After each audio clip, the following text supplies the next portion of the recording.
You should be. कोई हाथ लगाया आपा को खबरदार You are not excused Shame on you खबरदार मैडम फिर गिरफ्तार कर लवांगा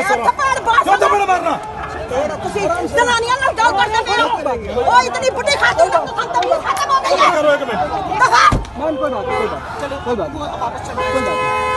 निशान भाई फटाफट आ जाए पंप पे आ जाए डॉक्टर यासमिन रास्ता है ऊपर रहे पंप पे आए फटाफट जल्दी आए पता नहीं बगैरत कौम हो गए हो तुम लोग सही मायने में बगैरत हो तुम लोग अपनी जबान अच्छी तरह नहीं अच्छी बोलो बस अच्छी जबान